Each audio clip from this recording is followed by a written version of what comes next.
بسم اللہ الرحمن الرحیم۔ پاک بھارت جنگ کے بعد انڈیا نے کہنا شروع کر دیا تھا کہ ہمارا کوئی نقصان نہیں ہوا، لیکن اب جب ان کے جو لوگ قتل ہوئے تھے اس جنگ کے دوران، جو ان کے سپاہی قتل ہوئے تھے، پائلٹس قتل ہوئے تھے، ان کو ایوارڈز تو دینے ہیں بریوری کے، گیلنٹری کے، ظاہر ہے آرمی کو موٹیویٹ کر کے رکھنا پڑتا ہے، تو وہ لوگ سامنے آ گئے ہیں جن کو یہ ایوارڈز مل رہے ہیں۔ 4 اس میں یہ فائٹر پائلٹس ہیں جن کو یہ ایوارڈز مل رہے ہیں، یعنی کہ وہ جہاز جو ہم نے گرائے ہی نہیں وہ لوگ مر رہے ہیں۔ اکثر یہ ہوتا ہے کہ جب جنگ شروع ہوتی ہے تو دونوں سائڈز پر کیجویلٹیز ہوتی ہیں، دونوں سائڈز پر نقصان ہوتا ہے، تو پاکستان نے کہا کہ ہم نے آپ کے جہاز گرائے ہیں، آپ مانتے نہیں تھے کہ جہاز گرائے ہیں، اب وہ جو لوگ جہاز چلاتے تھے آپ کے وہ قتل ہو گئے ہیں تو آپ ان کو ایوارڈ دے رہے ہیں۔ صرف یہ نہیں، S-400 جن کا آپ نے بڑا شور مچایا تھا کہ ہم ان کو ٹچ ہی نہیں کر سکتے، اس کو تو مسئلہ ہی کوئی نہیں ہے، آپ کے جو آپریٹرز تھے وہ بھی قتل ہو گئے ہیں۔ یہ بڑی عجیب سی بات ہے کہ S-400 کے آپریٹرز جو کمانڈ سینٹر میں بیٹھے تھے، جو آپ کہتے ہیں تباہ نہیں ہوا تھا، وہ سارے مر گئے ہیں۔ یہ بڑا عجیب اتفاق ہے۔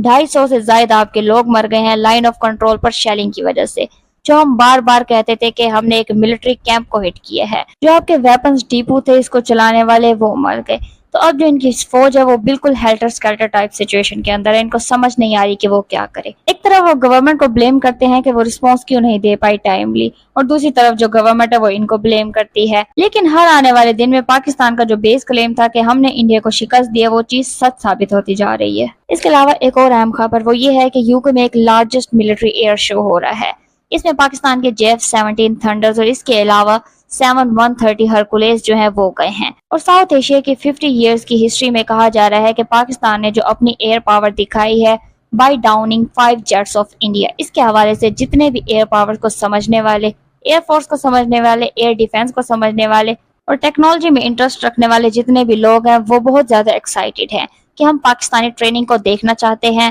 ہم ان جیٹس کو دیکھنا چاہتے ہیں، اس ٹیکنالوجی کو دیکھنا چاہیں گے اور سمجھنا چاہیں گے جنہوں نے یہ ایک ہسٹوریکل ڈیفیٹ دی ہے انڈیا کو۔ تو ہم اپنی ایئر فورس پر فخر کرتے ہیں اور وہ اپنا کام کر رہے ہیں، اور یہ ایک میسج ہے انڈیا کے لیے کہ آپ جتنی مرضی سازشیں کرتے رہیں، سازشوں سے دنیا میں نام نہیں بنایا جاتا، لیکن یہ ضرور ہے کہ جو ہمارے لوگ ہیں ان کو ہم کہیں گے کہ ہمیں الرٹ رہنا چاہیے کہ یہ ہماری جو فلائٹ لائنز کو ایکسپلائٹ کرنا چاہتے ہیں، ہماری اکانومی کو ویک کرنا چاہتے ہیں، ہماری پولیٹیکل ڈیفینسز ہیں، یہ ان سب کو ایکسپلائٹ کر کے اس کے ذریعے سے جو ڈیوائڈ اینڈ رول ہے وہ ہم پر اپلائی کرنا چاہتے ہیں، لیکن یہ ایسا نہیں کرتے۔